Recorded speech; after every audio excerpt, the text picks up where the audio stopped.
présente pour ceux qui ne me connaissent pas, je m'appelle Yana, je suis créateur de contenu pour l'application Brut et pour diverses applications et je vous laisse vous présenter également. Je commence ou Ouais, allez-y, allez-y, je vous en prie. Alors, je suis Prisca Thévenot, je suis porte-parole de la majorité présidentielle, plus particulièrement du mouvement La République En Marche. Je suis également conseillère régionale d'Île-de-France. J'ai été élue en juillet dernier. Et puis, d'un point de vue plutôt personnel, j'ai 37 ans, je suis mariée et j'ai deux petits garçons de 5 et 8 ans. D'accord. Et du coup, à mon tour, moi je suis Jules Groslo-Simon, j'ai 21 ans. Je suis en 4e année en droit des affaires à Aix-en-Provence. Donc voilà, je suis chroniqueur politique avec Yana encore pour, voilà, pour faire quelques lives, etc. Et pour interroger les différents candidats et leurs représentants sur les programmes qu'ils proposent. Et voilà, donc en tout cas, c'est un très grand plaisir de vous recevoir, vraiment. Merci à vous.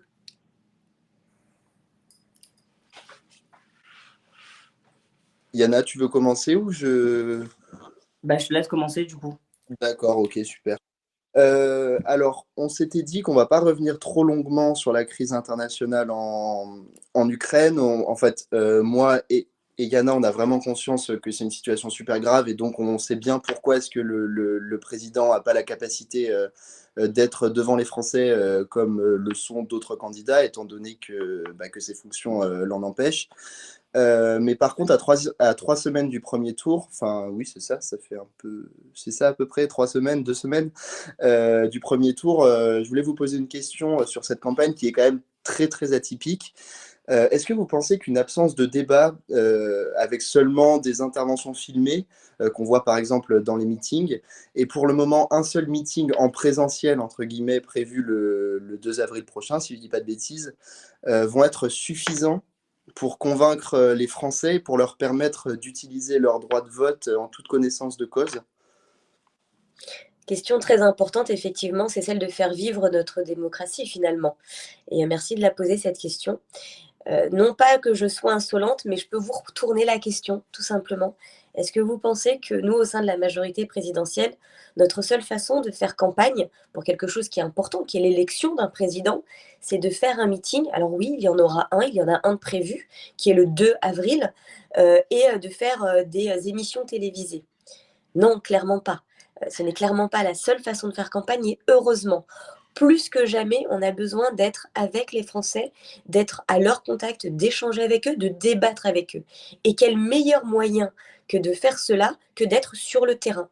Alors oui, c'est vrai, et là je vais reprendre pour le coup les mots de Gabriel Attal, le porte-parole du gouvernement, qui dit très justement que Emmanuel Macron est président autant qu'il le doit et candidat autant qu'il le peut. Et quand il ne peut pas, parce qu'il est empêché et retenu dans sa fonction de président de la République sur les sujets que vous venez d'évoquer, notamment sur la crise ukrainienne, mais bien d'autres, notamment sur les impacts que ça a sur notre vie au quotidien, nous, en tant que Français, eh bien nous, les élus, les militants, mais les engagés de la majorité présidentielle, nous faisons campagne pour lui.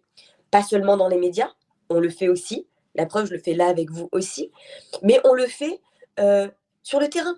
Moi, hier soir, j'étais à Deauville, avant-hier, j'étais à Clermont-Ferrand. Encore avant-hier, j'étais à Paris 17e. Demain, je serai à Lille. Lundi prochain, je serai à Toulouse. Et ça, c'est pour moi, mais il y en a aussi plein d'autres. Notre campagne doit être résolument avec les Français. Si on continue à considérer que la politique, la campagne politique, c'est un combat de buzz à qui fera la meilleure punchline, qui sera le plus liké et le plus RT, je pense qu'on perd un peu le sens de l'objet politique. Oui, surtout qu'on voit que sur les réseaux, etc., en général, c'est assez peu représentatif de ce qui se passe dans la rue, sur les marchés. Et donc, je comprends votre idée là de vouloir avoir des représentants, en fait, et même si on n'a pas le candidat sur le terrain, pas tout le temps en tout cas, ou en tout cas pas comme les autres candidats, mais comme un candidat président de la République. Euh, on sent bien cette volonté, voilà, de se faire représenter autrement, et je pense que vous avez plutôt bien répondu à la question. C'était ce qu'on voulait savoir. Et donc du coup, on va vous poser d'autres petites questions. Là, je crois que Yana voulait vous parler des moyens de communication qui ont été utilisés pendant ce quinquennat. C'est ça. On a vu que du coup, le président de la République et le gouvernement voulaient être très proches des étudiants. Et il y a une action qui a été faite par du coup le porte-parole du gouvernement, Gabriel Attal, d'inviter des créateurs de contenu et des influenceurs pour parler de la précarité étudiante. Est-ce que vous pensez que c'était la meilleure solution d'inviter ces créateurs de contenu, sachant que certains n'avaient même pas été étudiants dans leur vie en fait, et n'ont pas connu cette précarité étudiante? Encore une fois, merci de cette question, qui est pertinente parce qu'en fait, vos questions sont celles que beaucoup, de ceux qui peuvent vous écouter ou à travers d'autres médias peuvent se poser tout à fait légitimement. Je pense que pour répondre à cette question, il faut un peu dézoomer. Quel était l'objet et l'objectif surtout de ce temps de débat qui avait été organisé avec Gabriel Attal et des influenceurs? L'objectif, c'était de pouvoir atteindre et de pouvoir communiquer auprès de jeunes qui n'ont pas forcément les possibilités ou l'envie d'avoir des informations via les canaux de communication habituels. Alors, je ne vais pas tous les citer parce que ce n'est pas l'objet, mais vous comprenez de quoi je veux parler ici.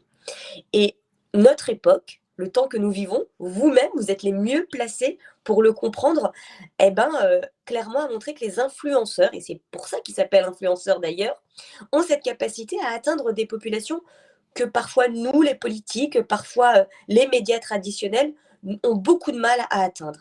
Donc l'objectif, c'était pas de dire que ces influenceurs étaient représentatifs des jeunes, pas du tout. Et si ça a été compris comme ça, c'est une erreur et permettez-moi de le dire, ce n'était pas l'objet de dire ça. Mais l'objet, c'était plutôt de dire, grâce à vous, les influenceurs, parce que vous vous appelez des influenceurs et que ça n'a pas été caché, vous allez pouvoir nous permettre de passer des messages, de communiquer au travers de vos canaux d'influence. Sachant que ces influenceurs, pour avoir suivi ce débat qui avait été organisé, avaient effectivement remonté des questions qui avaient été posées par leur communauté. C'est comme ça qu'on dit, hein.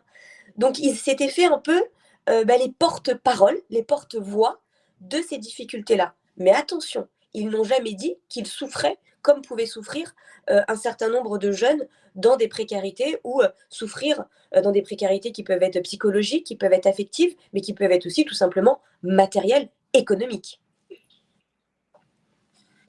Mais pour rebondir du coup vite fait à ce que vous dites, pourquoi ne pas avoir pris du coup le parti pris d'inviter des influenceurs et des créateurs de contenu qui sont étudiants? Parce qu'il y en a aussi sur les réseaux sociaux. Ça aurait pu être un parti pris, je suis d'accord, je suis d'accord. Encore une fois, là, l'objet, c'était de toucher le plus de monde possible, mais tout s'entend. Mais attention, encore une fois, ce que je suis en train de dire, c'est que c'est pas vous qui avez raison ou nous qui avons raison. Je pense que nous avons tous dans l'objectif d'atteindre le plus de monde possible pour pouvoir communiquer, échanger, créer en fait une nouvelle forme de débat, en fait, hein, c'est bien ça. Donc, tout s'entend. Je pense qu'il ne faut rechigner devant rien, mais il ne faut pas non plus, à l'inverse, renier un débat quand il peut avoir lieu quelque part. Bah, merci beaucoup pour cette réponse. Je pense que beaucoup de personnes du coup vont mieux comprendre en fait cette initiative du gouvernement parce que ça a vraiment été pas très bien perçu sur différents réseaux sociaux et je pense que ça pourra éclaircir beaucoup d'incompréhension. Donc merci. Maintenant, si vous voulez bien, on va passer au fond du programme que vous présentez, que vous avez d'ores et déjà présenté, si je ne dis pas de bêtises, le jeudi de la semaine dernière. J'ai un exemplaire de ce programme s'il y a besoin. On va commencer par quelque chose qui a été considéré comme comme la grande cause du prochain quinquennat, à savoir l'égalité entre les femmes et les hommes. Et on voulait un peu élargir cette thématique-là en parlant de lutte contre les discriminations au sens très large. Et dans votre programme, il y a une mesure qui a retenu notre attention, c'est celle de faire un testing dans les entreprises qui comportent plus de 5000 salariés, de rendre les résultats publics et de poursuivre les entreprises coupables.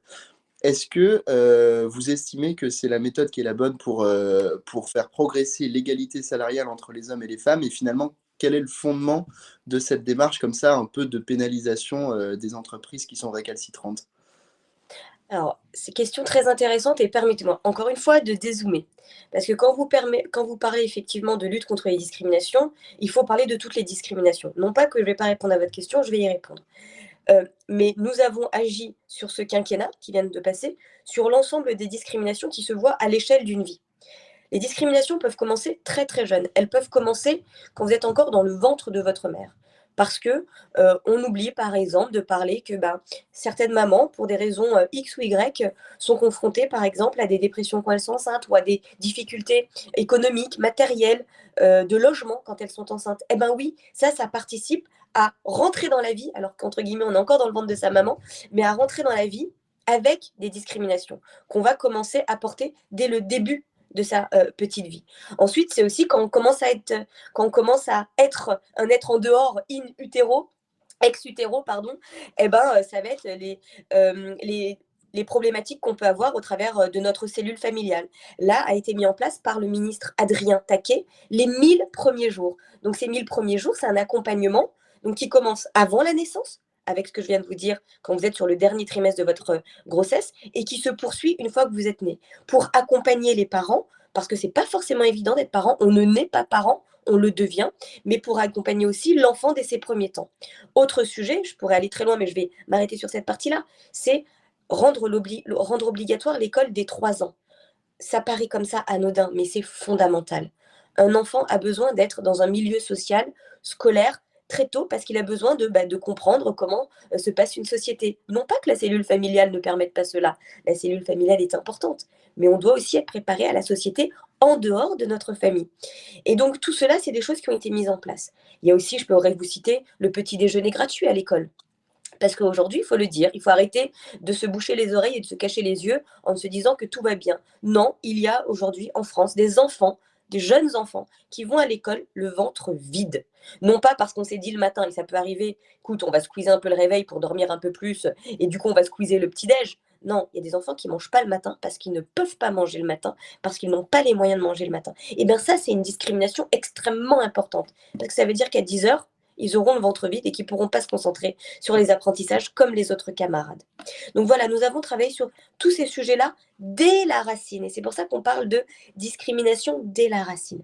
Ensuite, oui, il y a des discriminations qu'on peut retrouver au cours d'une vie. Par exemple, avec un handicap, parce qu'on peut avoir aussi un handicap, pas forcément que en naissant, mais au cours d'une vie, on peut devenir porteur de handicap. Donc là aussi, on a apporté des réponses.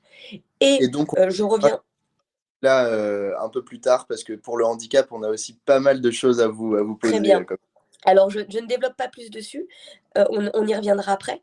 Sur le sujet que vous me disiez sur les discriminations à l'embauche, mais aussi, permettez-moi de le dire, quand vous voulez louer un appartement, quand vous êtes étudiant, c'est pas forcément évident. Déjà, on vous demande les revenus de vos parents, hein, et puis souvent, il peut y avoir des discriminations aussi parce que, bon, voilà, euh, vous semblez moins bon profil qu'une autre personne, alors que potentiellement, vous avez les mêmes critères.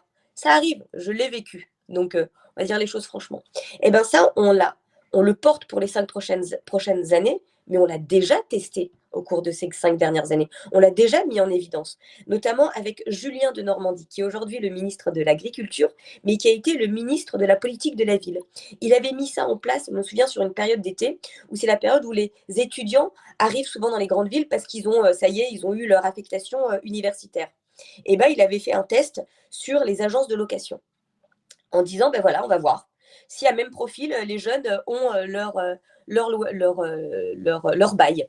Eh bien, il s'est avéré que pas forcément et pas toujours. Eh bien, avant de mettre en place la sanction, on responsabilise. On dit, attendez les gars, regardez ce qui se passe. Est-ce que vous conscientisez le fait que c'est comme ça? Soit il y a une prise de conscience en disant on ne s'en rendait pas compte et ouais, il faut qu'on forme mieux, il faut qu'on explique, il faut qu'on adapte nos process, etc.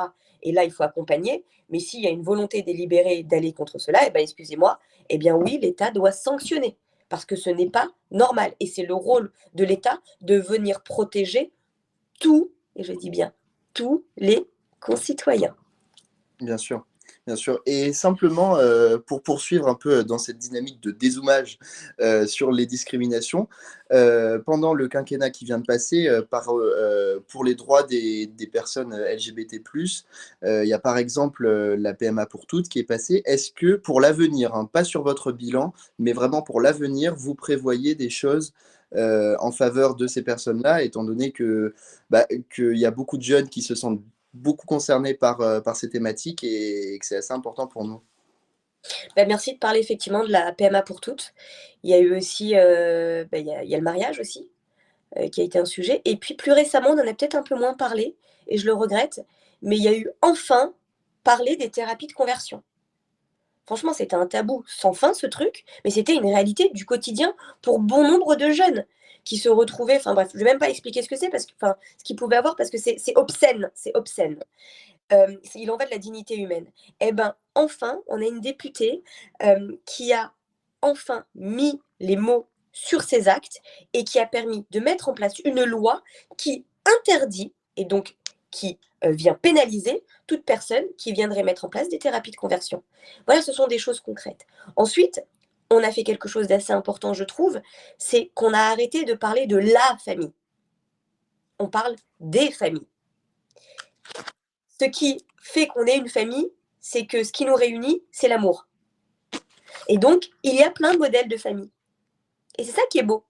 Maintenant, il faut pouvoir toujours veiller à ce que les uns et les autres dans une cellule familiale puissent être protégés, puissent être respectés, puissent s'épanouir. Et une fois que le cadre et les cadres sont mis en place, tous les modèles de famille sont importants. Et donc oui, nous devons continuer sur ces modèles, sur cette démarche-là, sur ces façons de faire. Et c'est assez impressionnant de se dire, moi j'ai eu sur certains débats, parce que oui, je vais souvent faire des débats à la télé, ça m'est arrivé d'être face à, en l'occurrence, c'était une intervenante, pas plein, heureusement, mais où j'ai dû expliquer que non, et on ne parle pas LGBT, hein, un truc aussi qui existe depuis, enfin, où il n'y a pas eu de tabou levé, mais j'étais choquée, donc je me suis dit, si en plus je parle LGBT, elle va devenir hystérique, mais la famille monoparentale. Si je vous parle de famille monoparentale, ça vous choque?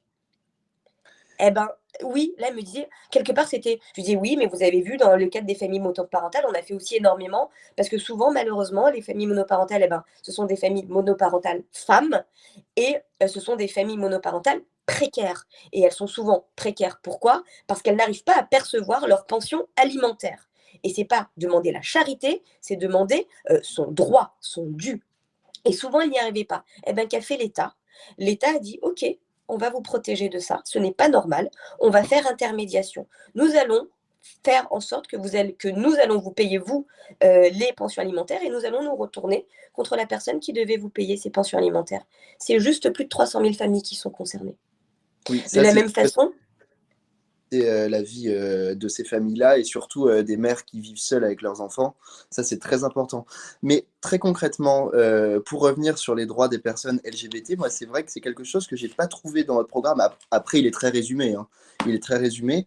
Mais pour les 5 ans à venir, hein, pas pour ce qui a été déjà fait, est-ce que vous avez des actions concrètes en tête? Ou bah, c'est pas dites-moi un encore... sujet, c'est compliqué là de partir. Enfin, dites-moi un sujet précis, parce qu'il n'y a pas Ouais, d'action concrète en tête. J'ai envie de dire que toutes les mesures du programme, par exemple, on va le faire à l'envers. Toutes les mesures du programme concernent tout le monde, donc aussi les personnes oui, LGBT. Donc, à part, là, effectivement, il y avait le sujet de la PMA, qui est un sujet très identifié. Il y avait le sujet des thérapies de conversion, qui n'était pas forcément un sujet identifié par tous, mais que nous avons mis sur la table. Il y avait le sujet enfin, je sais pas, effectivement, oui, de pouvoir s'afficher et de s'assumer pleinement.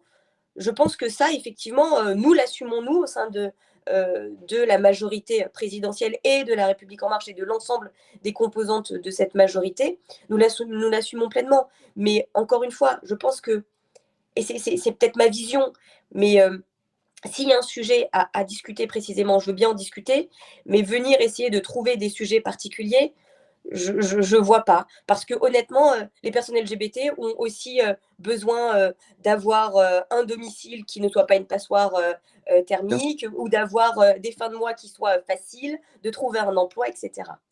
Bien sûr, mais par exemple, des questionnements sur la GPA n'ont pas encore été ouverts au sein de La République en marche et de la majorité présidentielle. Le candidat s'est prononcé sur le sujet de la GPA. Et ici, et est-ce que Il vous a dit pouvez qu'il n'y nous... était pas favorable. Il s'est D'accord. prononcé pendant la conférence de presse qui a été menée. Alors oui, c'était 4 heures, c'était long, mais la question lui a été posée. La question lui a été posée, donc je me permets de la retransmettre ici. Sur le sujet de la GPA, c'est pas un non dogmatique, mais il l'a rapporté au sujet du corps et des droits des femmes, parce que ça pose aussi ce sujet-là de du côté commercial qu'on peut avoir et du rapport au corps de la femme. C'est dans ce contexte-là.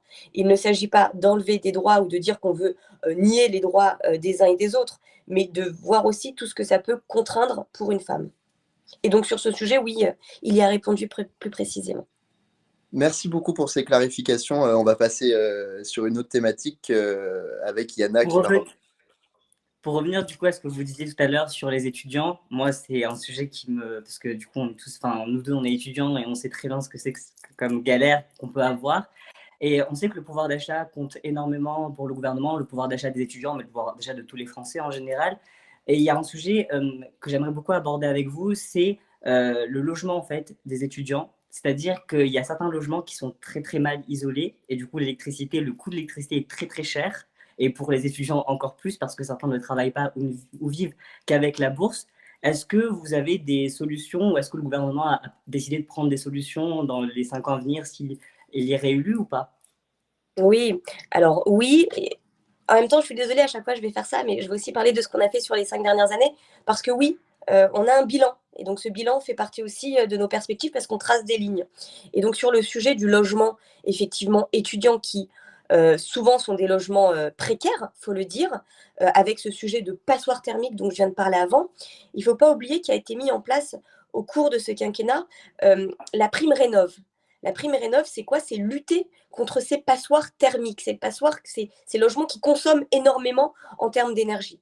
C'est, grosso modo, je ne vais pas vous abattre la tête avec plein de chiffres, mais c'est 650 000 logements qui ont été rénovés rien que sur l'année 2021. Ça concerne plus d'1 million de Français qui ont été bénéficiaires. Et donc, souvent, ce sont des ménages modestes. 80% des bénéficiaires de ma prime Rénov' sont des ménages modestes.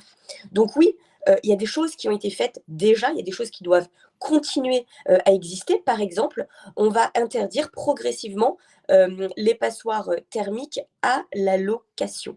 Ça va être à partir de 2025. Et on va être très clair, pourquoi j'en parle? Parce que souvent, ça concerne aussi les étudiants. On va également faire plus de logements, de construction de logements d'étudiants. 36 000 logements d'étudiants sont en cours de construction. Pourquoi j'insiste sur la construction de nouveaux logements étudiants aussi? Parce qu'ils vont répondre aux nouveaux cadres en termes de consommation énergétique. Donc, ça va être des logements qui seront, entre guillemets, moins consommateurs, qui répondront aux normes énergétiques et qui vont, du coup, ne pas venir empiéter, taper à plein sur le portefeuille qui sont souvent minces de nos jeunes. Enfin, sur le côté très particulier des jeunes, pour lutter contre la précarité étudiante, eh bien, il y a eu par exemple le gel des loyers du Crous pendant la crise sanitaire et la création d'un bail, je ne sais pas si vous avez entendu, mais la création du bail mobilité qui facilite l'accès à la location pour les étudiants en apprentissage ou en stage.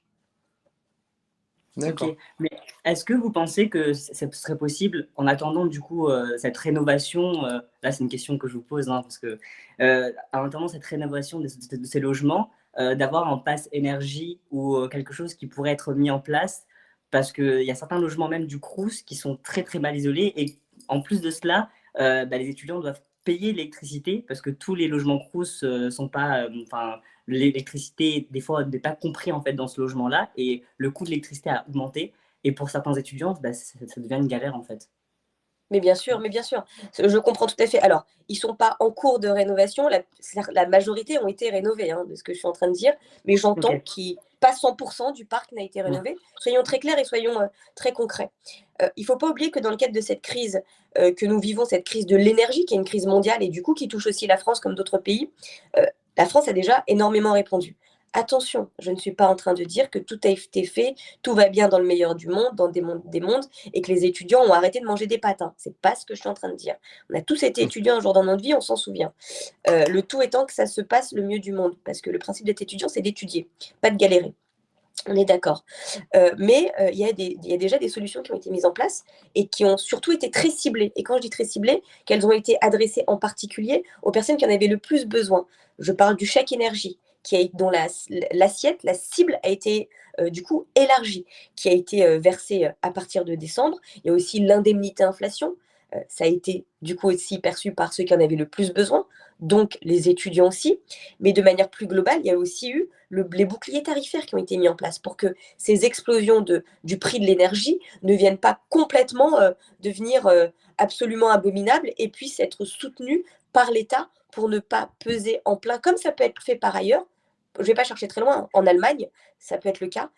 Ici, en France, ça a été maintenu. En tout, c'est, je crois, si je ne me trompe pas, hein, ça représente 20 milliards d'euros, tout ce qui a été mis en place pour limiter l'impact. Je ne dis pas ce chiffre pour vous dire, les gars, ça va, on a fait. C'est pas ce que je suis en train de dire. Je sais à quel point c'est compliqué. Je sais à quel point il ne s'agit pas de dire aux gens tout va bien dans le meilleur des mondes. Nous devons continuer à travailler ensemble sur cela. Et quand je dis nous, c'est bien évidemment l'État, mais aussi les élus locaux, les départements, les régions, qui, soyons très clairs, nous ne devons pas être les uns contre les autres sur ces sujets, mais les uns avec les autres.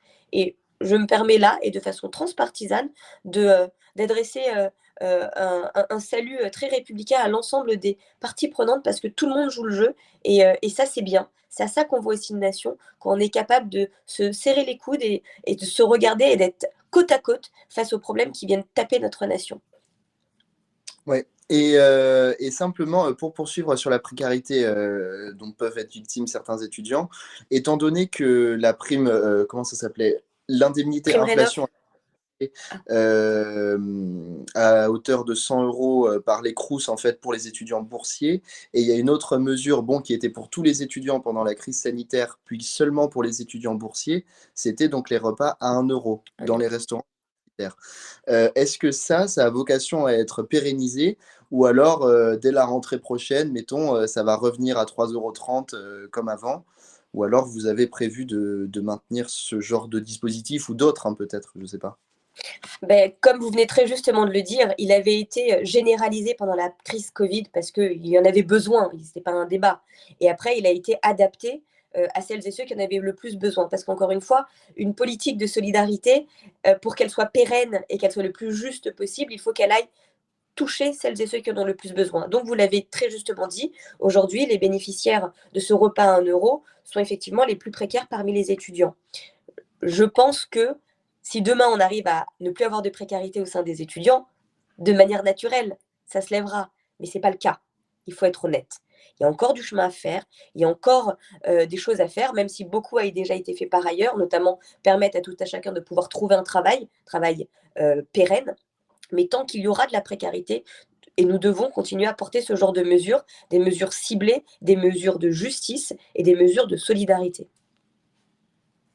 Ouais, super, merci beaucoup pour cette clarification encore une fois. Je vais poursuivre sur un sujet qui touche toujours beaucoup les jeunes et les moins jeunes.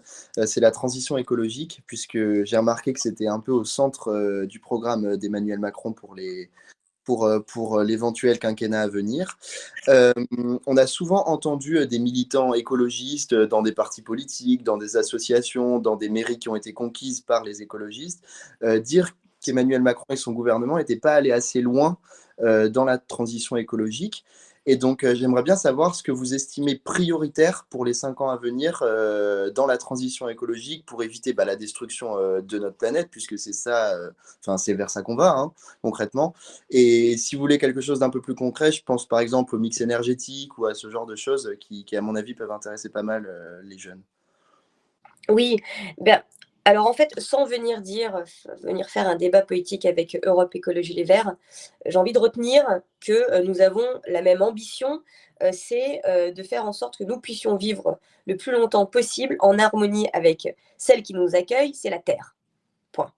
Maintenant, les modalités ne sont pas les mêmes pour y arriver, et c'est sur ça qu'on peut discuter. Nous sommes, depuis 2017, engagés sur une nouvelle façon de voir les choses. Nous ne sommes pas dans une démarche écologique punitive en disant c'est de ta faute. Là, tu vois, on est en train de faire un live sur une plateforme numérique qui est en train de chauffer dans des serveurs, stockés je ne sais où. Et en plus, je suis sûre que vous êtes branchés parce que vous avez peur que vous n'ayez plus de batterie, en train de consommer l'électricité pour quelque chose finalement qui est un peu futile. On pourrait se dire ça. Hein. Et du coup, on se rendrait tous coupables et après, on irait se blottir sous notre couette parce qu'on se dirait mais mon Dieu, qu'est-ce qu'on vient de faire ce soir? Non. On est dans une démarche écologique qui se veut responsable et on veut permettre à chacun et chacune dans la capacité de ces possibles aussi, parce que ça demande aussi de l'investissement personnel, de l'investissement peut-être financier de temps en temps, de se saisir de ce sujet. Et c'est comme ça que nous l'avons fait. Et donc, c'est pour ça que depuis le début du quinquennat, il y a près d'une cinquantaine de lois ou de mesures qui ont été mises en place pour pouvoir faire de l'écologie du quotidien. Par exemple, c'est la fin de l'usage du plastique à usage unique. C'est la fin des pailles. Ça paraît peut-être anodin, mais excusez-moi de reprendre une petite chanson, ça veut dire beaucoup. Et puis après, il y a eu des grands. Pardon, je voulais vous faire rire, il y en a qu'un qui a compris l'allusion, c'est pas grave. Non, mais je plaisante. Mais après, il y a eu des grands projets aussi. Il y a eu des grands projets qui ont été arrêtés. On a eu la force politique et le courage politique de faire arrêter de grands projets. Je parle par exemple du centre commercial Europa City. Je ne sais pas si vous en avez entendu parler. Oui, bien sûr. Je pense, vous en avez entendu parler, je pense. Mais il y a aussi, par exemple, la fin des centrales à charbon, la fin des permis d'exploration des hydrocarbures. Ça, c'est du concret. On a parlé aussi des rénovations énergétiques de grande ampleur pour aussi bien les bâtiments publics dont on vient de parler, mais aussi les bâtiments privés. Ça, c'est concret. Permettre de verdir notre parc automobile. Et bien, là encore, des choses très, très concrètes. Et puis, vous en avez parlé, c'est l'accélération des énergies renouvelables. Donc, nous en avons largement parlé et nous continuons à le faire, nous l'espérons, sur les 5 prochaines années. L'objectif, c'est d'avoir 50 parcs éoliens en mer d'ici 2050 pour réduire notre dépendance aux énergies fossiles, qui sont des énergies polluantes, mais ça, vous le savez. Et il est également essentiel de pouvoir continuer à investir pour devenir un leader de l'hydrogène vert dont nous avons pu investir 9 milliards d'euros grâce au plan de relance qui a été mis en place dans le cadre de la crise Covid que nous avons connue, et également qui nous permettra de produire beaucoup plus de voitures électriques et hybrides. Donc, vous voyez, en réalité, je ne vais pas m'opposer à Europe Écologie Les Verts puisque l'objectif est le même. C'est juste les modalités d'atteindre cet objectif qui sont un peu différents. Nous ne voulons pas punir, nous voulons permettre à chacun de rentrer dans cette transition écologique. Oui, et plus précisément sur ça, parce que là, vous nous avez parlé de beaucoup de, comment dire, de moyens de produire de l'énergie, mais pas du nucléaire. Qu'est-ce que vous en pensez avec Emmanuel Macron de cette énergie? Ben, nous sommes très clairs sur cette énergie. C'est-à-dire qu'il faut travailler sur un mix énergétique. Oui, pour les renouvelables, mais ne soyons pas dogmatiques. Le renouvelable ne pourra pas permettre de répondre à l'ensemble de nos besoins. Tout simplement parce que le renouvelable, c'est une énergie qui est également liée aux facteurs climatiques, tout simplement. Donc, nous devons allier renouvelable et nucléaire. Et c'est pour ça qu'il y a eu cette discussion qui a été menée, alors dans le cadre de cette campagne des présidentielles, mais aussi avant.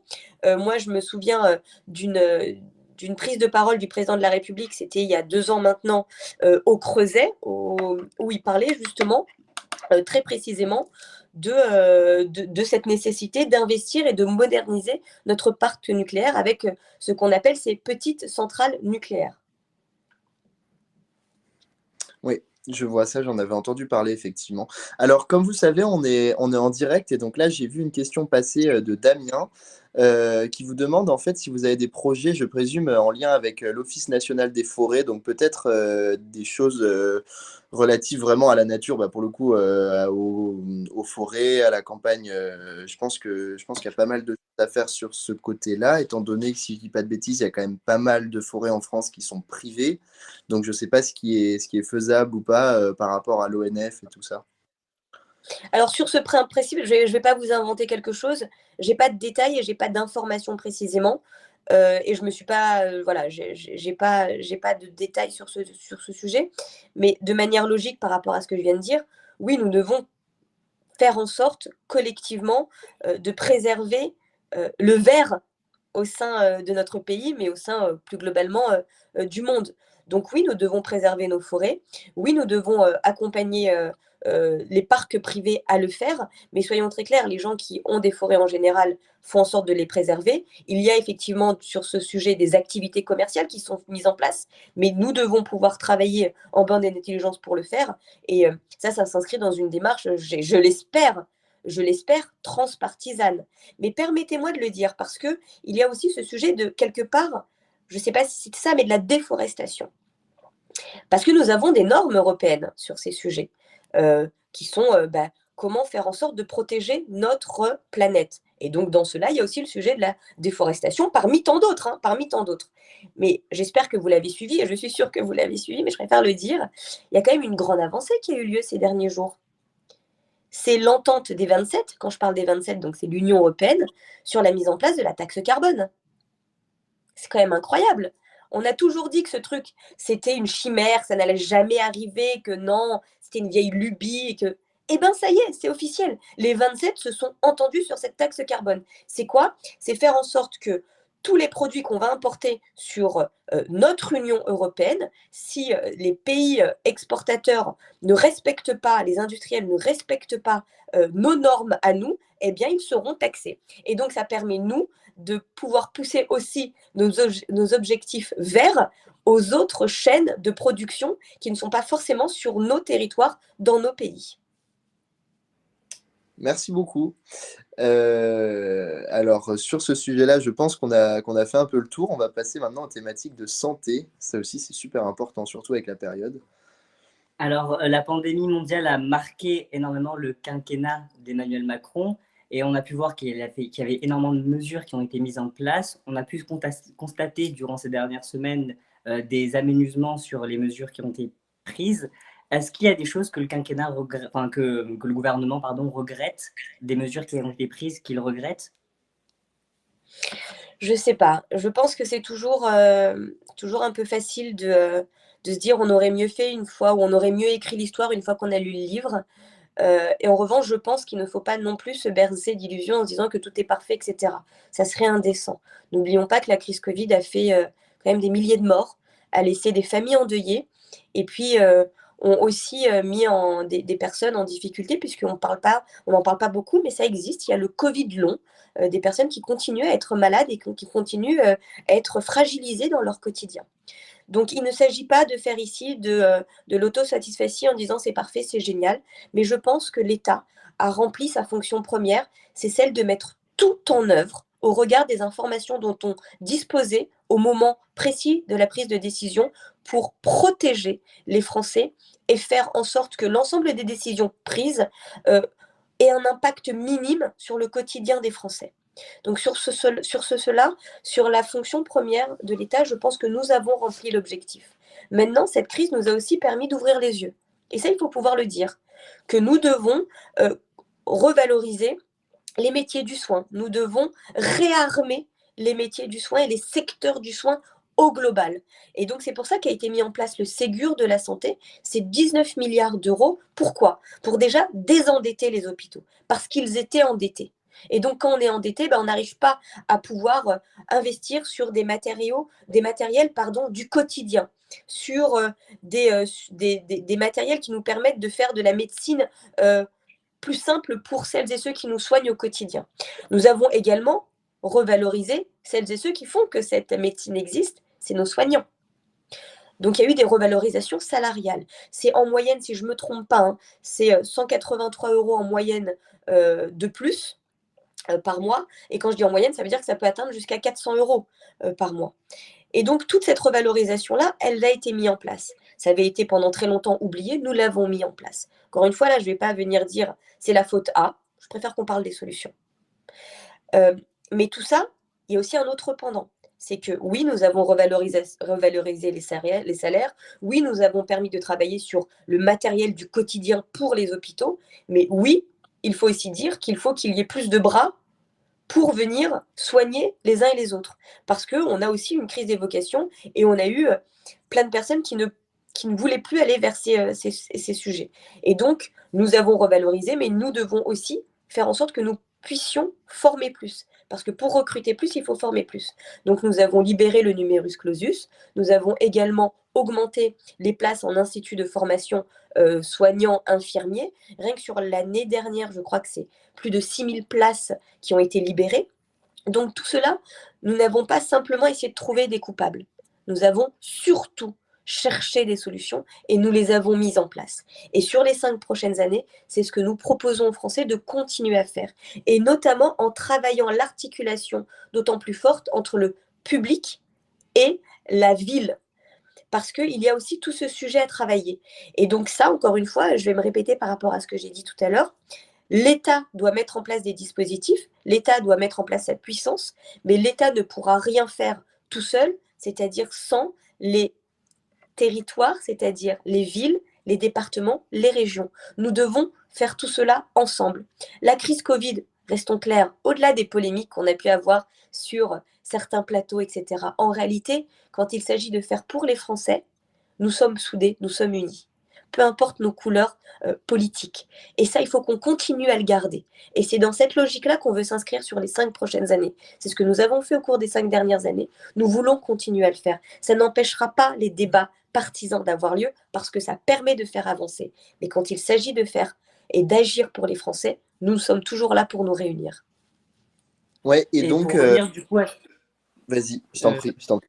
Pour revenir du coup à ce que vous disiez par rapport aux questions que beaucoup de Français se posent, est-ce que si la pandémie devait refaire surface de façon encore plus lourde, est-ce que les restrictions rentreront dans le quotidien des Français? Toutes les mesures qui ont été prises reviendront? Est-ce qu'on doit s'attendre à une systématisation de ce qui a été fait, le port du masque, tout le temps, les restrictions, les fermetures des boîtes de nuit, les fermetures des restaurants? Soyons très clairs. Le président de la République, et là je parle en tant qu'Emmanuel Macron, président de la République, l'avait lui-même dit. On avait été sidérés quand la Covid nous est tombée dessus. Je ne sais pas si vous vous souvenez, quand le truc nous est tombé dessus, on commentait le nombre de morts comme si c'était un chiffre. Enfin, on oubliait même derrière qu'il y avait des gens, il y avait des familles. Enfin, c'était hallucinant. On regardait l'Italie, on regardait un peu ce qui se passait partout. Et on a, dans cette sidération, confiné. Mais le monde entier a confiné. Et le président de la République lui-même l'a dit, il ne voulait plus. Il voulait que ce confinement, cette solution de confinement, soit un ultime, un dernier recours quand on n'a plus le choix. Parce qu'on sait aujourd'hui les conséquences aussi que ça peut avoir par ailleurs.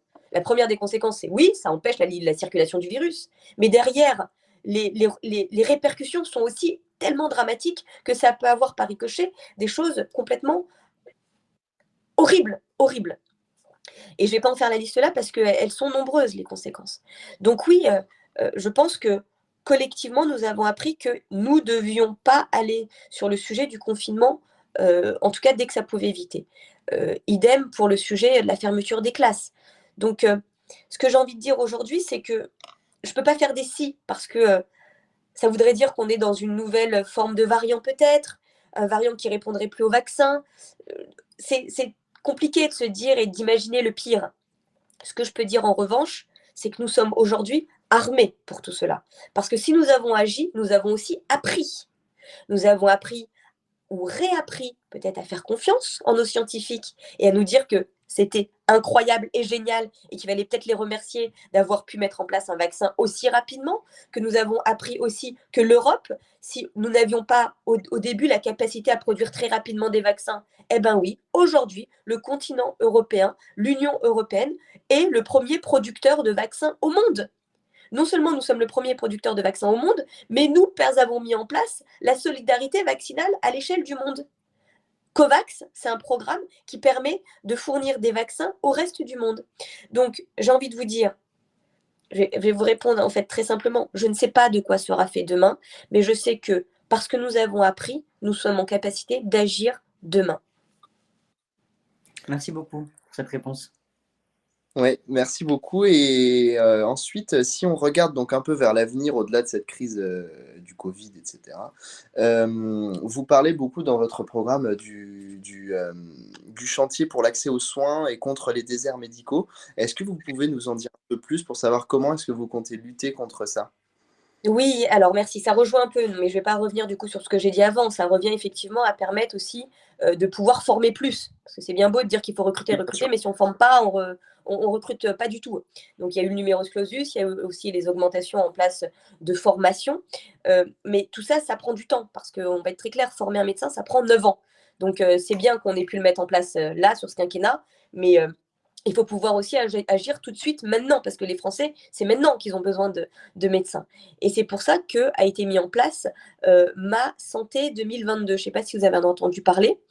Ça a permis de doubler le nombre de maisons de santé et de centres de santé dans tous les territoires de France. Par exemple, je vais vous donner un exemple. En juin 2021, donc c'est là, on compte près de 1900 maisons de santé en France. Au début du quinquennat, c'était pas 1900 maisons de santé qu'il y avait, c'était 900. Donc on voit ce que ça veut dire. Et ça, c'est remettre de la santé au plus près des territoires, donc au plus près des Français.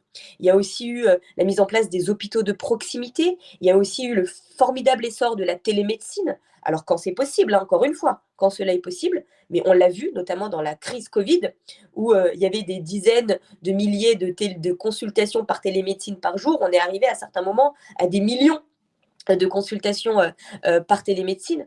Donc, je pense qu'il faut continuer à travailler sur tous ces sujets, les maisons de santé qui ont été déployées, qui font continuer à accentuer, les hôpitaux de proximité, la télémédecine, la souplesse à avoir, j'en avais parlé tout à l'heure, entre l'hôpital et la ville. Tout cela doit continuer. On l'a mis en place au cours des 5 dernières années. Nous voulons continuer à travailler sur cela sur les 5 prochaines années. Merci. Du coup, là, moi, je vais vous poser une question parce on a abordé tout à l'heure. C'était par rapport aux personnes qui sont en situation de handicap et plus particulièrement par rapport à l'AAH, l'allocation adulte handicapé.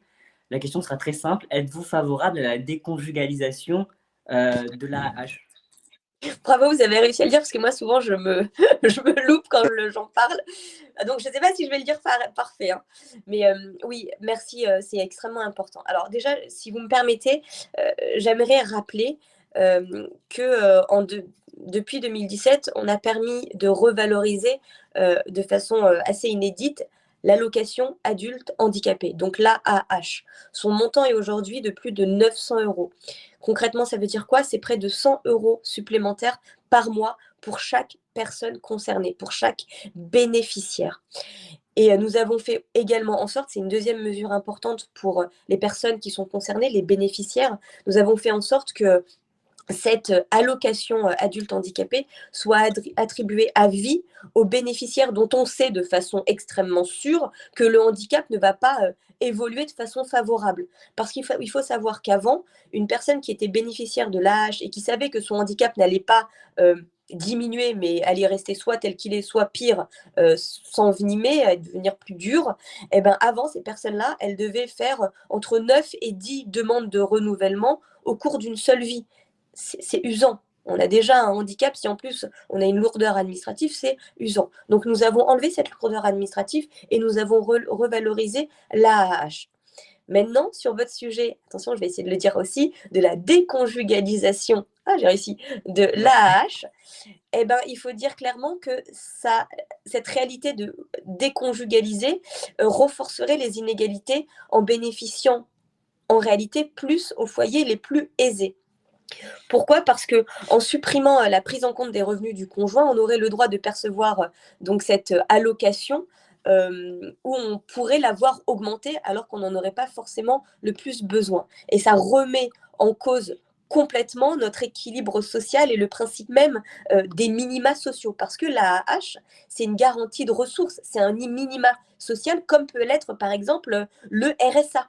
Donc on risquerait d'ouvrir la porte à une remise en cause complète de notre système de protection sociale. Et on a estimé qu'environ 44 000 Français en situation de handicap, du coup, avec cette mesure-là, seraient perdantes dans l'application d'une telle mesure. Donc attention aux fausses bonnes idées qui finalement reviendraient à remettre en considération complètement un modèle et finalement à ne pas cibler les personnes qui en ont le plus besoin. Merci beaucoup. Et moi, j'avais une autre question à vous poser par rapport aux personnes encore qui sont en situation de handicap. Je suis en situation de handicap, je suis déficient visuel. Et je me suis rendu compte, après, c'est par rapport à mon expérience que je vous pose cette petite question, pour les études supérieures, c'est des fois très compliqué pour les jeunes en situation de handicap de continuer en fait dans les études supérieures parce qu'il y a un manque de fonds et de moyens. En tout cas, c'est ce que l'administration des fois nous dit.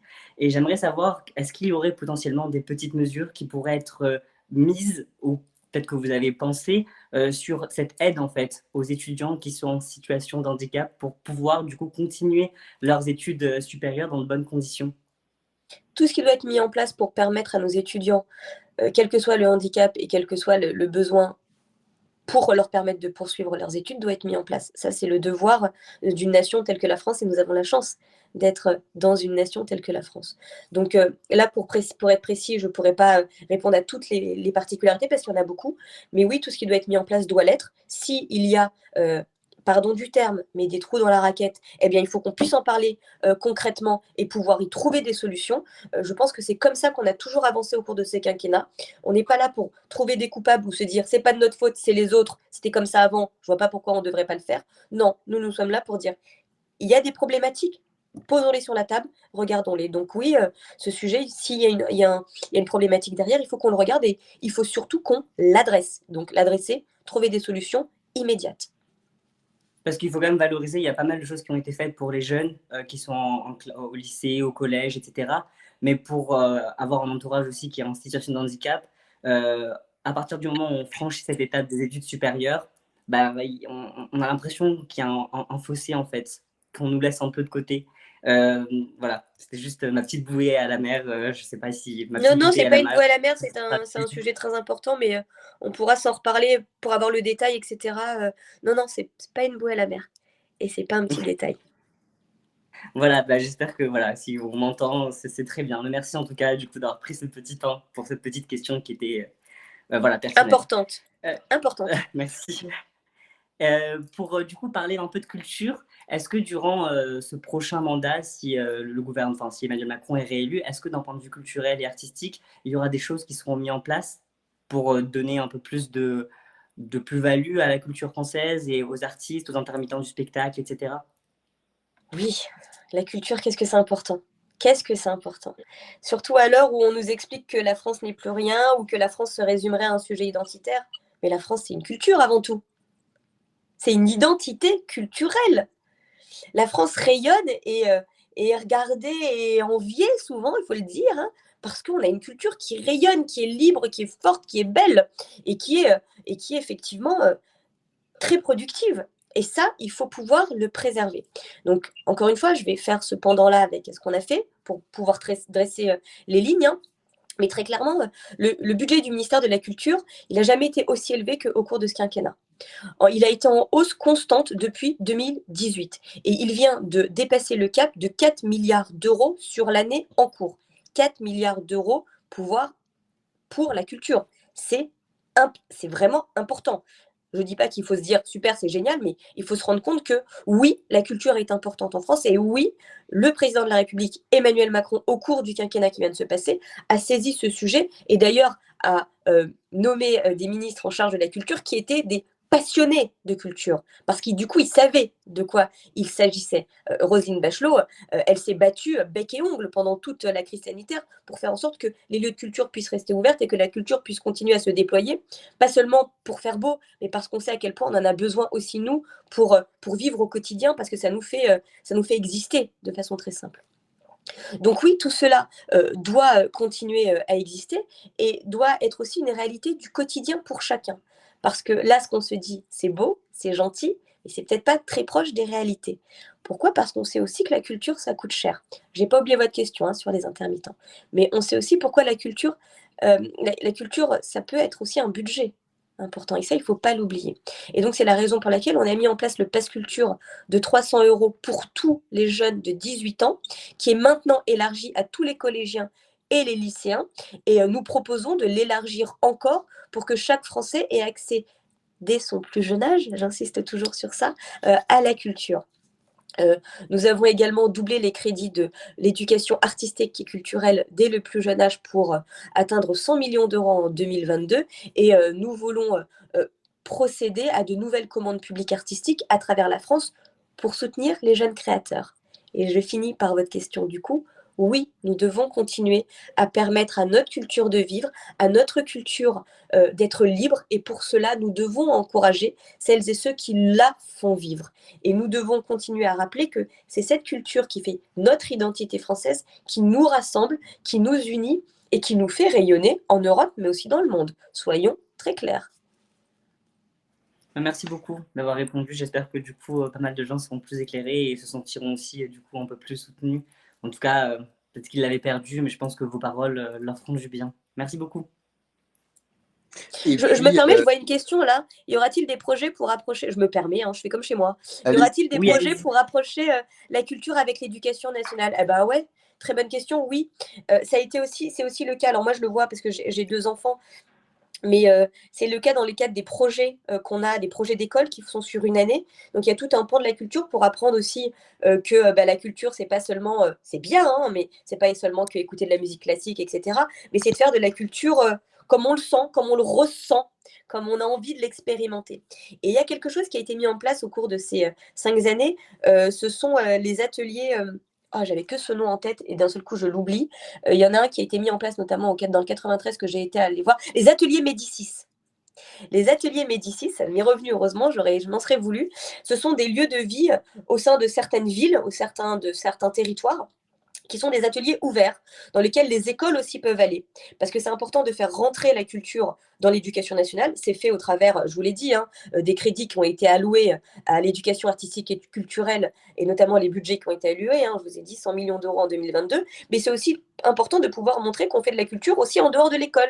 La culture se vit partout en réalité. Et ces ateliers Médicis montrent en fait comment on peut faire comment la culture est partout parmi nous et que nous sommes tous en fait des acteurs culturels. Être artiste, eh ben, en fait, on l'est tous. Et créer, c'est être artiste. Et ça, on l'apprend dès le plus jeune âge avec ces ateliers Médicis. Donc, essayez de regarder un peu ce que c'est. Moi, j'ai été voir, c'était, alors je ne me trompe pas, hein, c'est à Montfermeil. Bon, moi, j'ai été voir pas loin d'où j'habite, hein, Montfermeil dans le 93. C'est incroyable. Ça vit, ça crée. C'est en joie, ça rate, ça tombe, mais ça existe, c'est incroyable. C'est des moments extrêmement importants et ça permet d'héberger des artistes sur site. Donc des artistes qui viennent un peu partout en France et qui sont là pour le temps d'un projet et qui du coup expliquent ce qu'ils ont envie de porter et ce qu'ils ont envie de faire et du coup tout à chacun peut s'en saisir. ouais, c'est top. Moi, Mais vraiment enseigner. je connaissais pas du tout.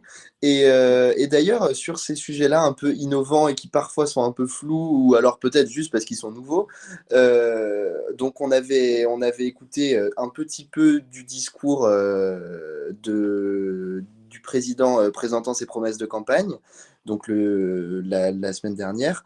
Et parmi les grands axes qu'il a développés, il y avait une indépendance culturelle et informationnelle, et notamment la création d'un métaverse à l'échelle européenne.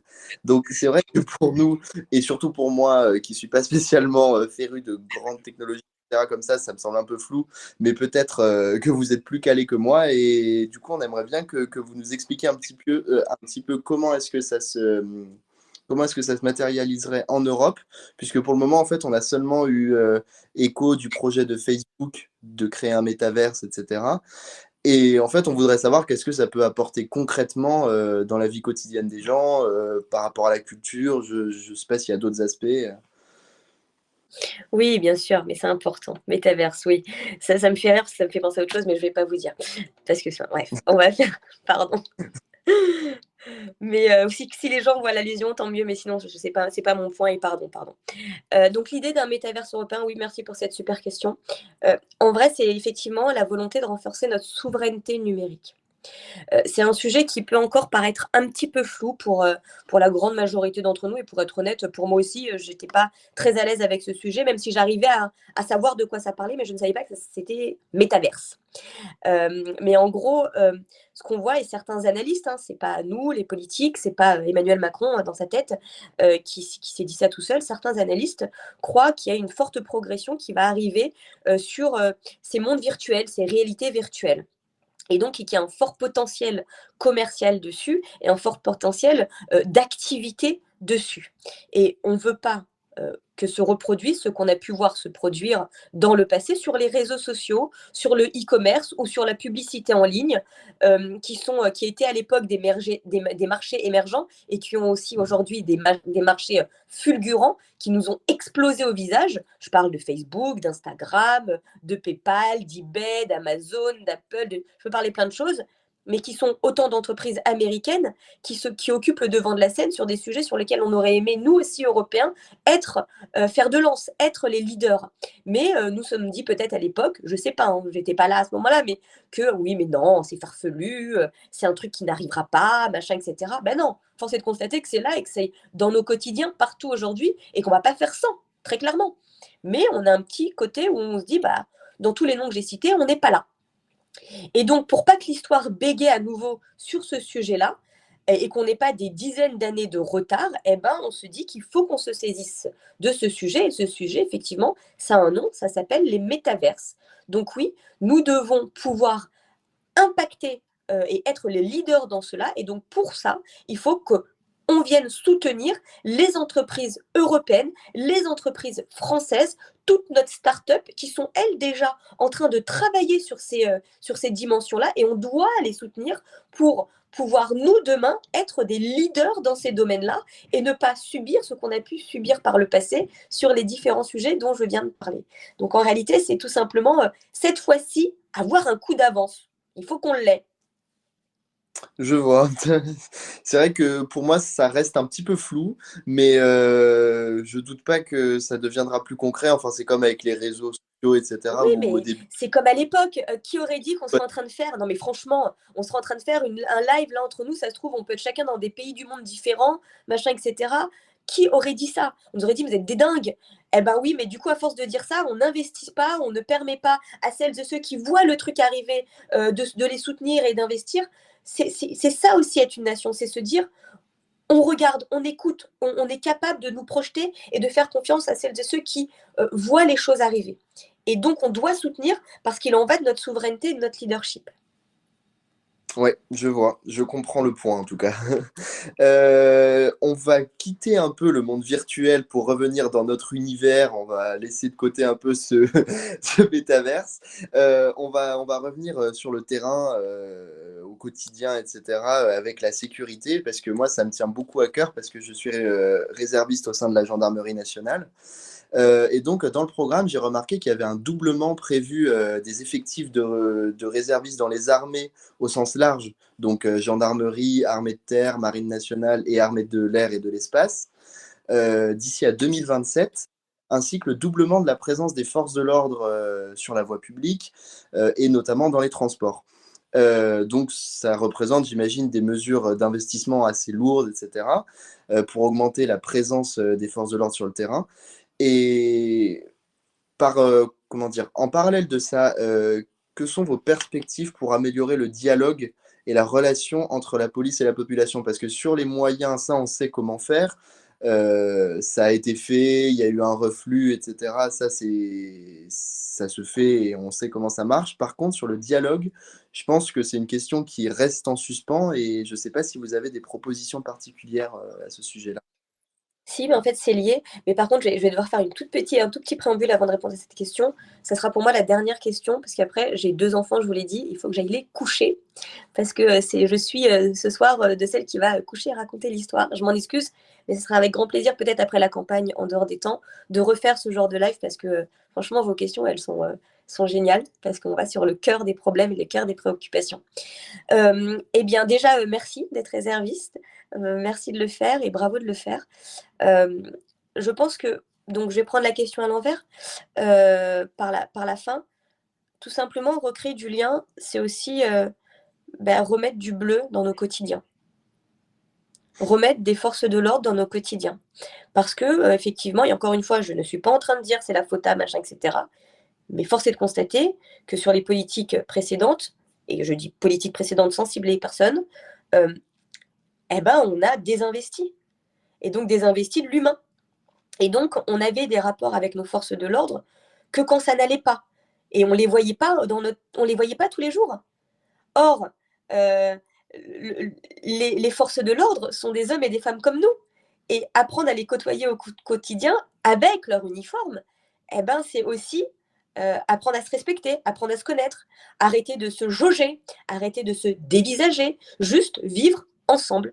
Et donc, de remettre du bleu dans les rues, oui, bien évidemment, c'est pour protéger, assurer la sécurité, mais c'est aussi rappeler que c'est normal, c'est tout à fait normal.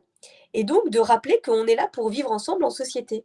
Donc en réalité, vous voyez, toutes ces mesures-là, elles ne sont pas anodines. Elles répondent à un problème de sécurité, elles répondent à un problème effectivement de lutter contre les cambriolages, de lutter contre les vols, de lutter contre la délinquance, de lutter contre les actes violents, les actes d'insécurité, d'incivilité, bien évidemment, ça il s'en va sans dire, et un certain nombre de résultats sont là. Je ne vais pas vous dire tous les chiffres parce que ce n'est pas l'objet de vous convaincre de ce qui a été fait, mais en plus vous pouvez les retrouver.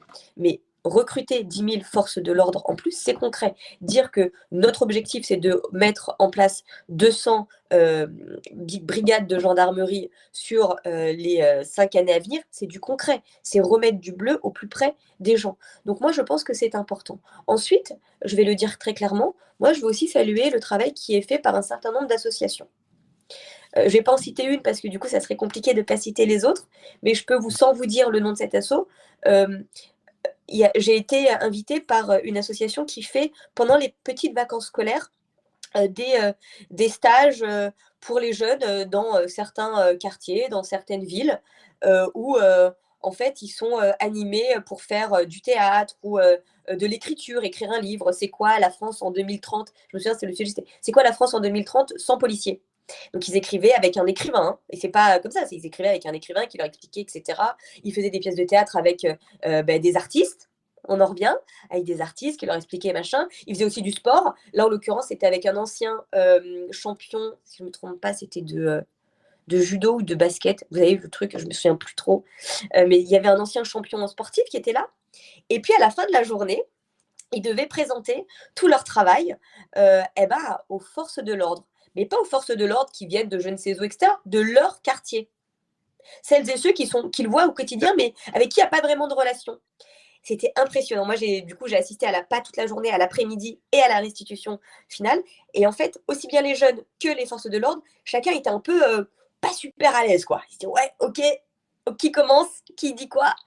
Et en fait, ça s'est fait. Chacun a présenté son truc. On s'est rendu compte, par exemple, sur l'écriture de c'est quoi la France de 2030 sans force de l'ordre, que les jeunes se disaient que en fait, ça allait être le chaos, ça allait être compliqué et qu'on était bien contents qu'ils étaient là aujourd'hui. Et ça, c'était bien aussi que les policiers l'entendent, qui étaient présents. Je pense que ça leur a fait du bien. Et puis après, il y a eu une phase de questions ouvertes, comme on est en train de se faire là. Et les jeunes avaient des questions. Les parents, il y avait des parents qui étaient venus aussi à ce moment-là. Hein. Les parents avaient des questions aussi. Et les policiers aussi avaient des questions. En fait, on voyait que de deux côtés, il y avait des malentendus. Il y avait des réalités de terrain, mais il y avait beaucoup de malentendus. Et c'était incroyable. Et après, sur le moment du goûter, parce qu'après, il y a eu un goûter, parce qu'ils ont quand même bossé toute la journée, les enfants, etc., ils étaient fatigués. Il y a eu un moment au goûter convivial. Et en fait, moi, je me suis dit, au moment du goûter, les forces de l'ordre vont être d'un côté et les jeunes d'un autre, parce que bon, voilà, ils se sont parlé. Pas du tout. Chacun était en train de parler, de continuer. Les parents étaient aussi là. Et franchement, c'était assez poignant parce que ça faisait du bien. Ça cachait tous les faux clichés qu'on peut entendre par ailleurs. Et franchement, c'était super émouvant. J'étais très, très fière d'assister à ça. Et ça, c'était fait par des associations qui font un travail exemplaire. Et vraiment, là, j'en profite pour leur dire merci pour tout ce qu'elles font. Et on les remercie avec vous, honnêtement. Parce Oui. que c'est vrai que moi, je vous le dis d'expérience, quand on est sur le terrain, c'est vrai qu'il n'y a rien de mieux qu'un merci ou qu'un regard agréable, etc. C'est pas tout le temps, c'est pas avec tout le monde, mais c'est vrai que ça fait toujours très chaud au cœur. Et donc, c'est vrai que grâce à ces associations-là, on arrive aussi à recréer du lien avec des personnes qui l'ont perdu. Et c'est vrai que ça doit toujours être salué. Enfin, ça, je vous rejoins complètement. En tout cas, merci aussi à vous, du coup, d'avoir pris le temps de nous répondre et d'avoir répondu à toutes nos questions, d'avoir été la plus claire possible. Merci, parce que voilà, vous auriez pu ne pas accepter, vous avez accepté. Donc, joliment, on vous remercie. Et j'espère que du coup, on pourra potentiellement refaire un autre live en dehors des élections présidentielles pour parler d'autres sujets. Avec grand plaisir. Merci à vous pour ce que vous faites. C'est important et toujours présente pour ce genre d'échange à bâton rompu. Merci beaucoup. Et puis, occupez-vous bien de vos enfants. Ils ont besoin Ça va de être vous. l'histoire, là. Merci, bonne soirée. Bonne soirée. Au revoir. Passez une bonne soirée. Au revoir.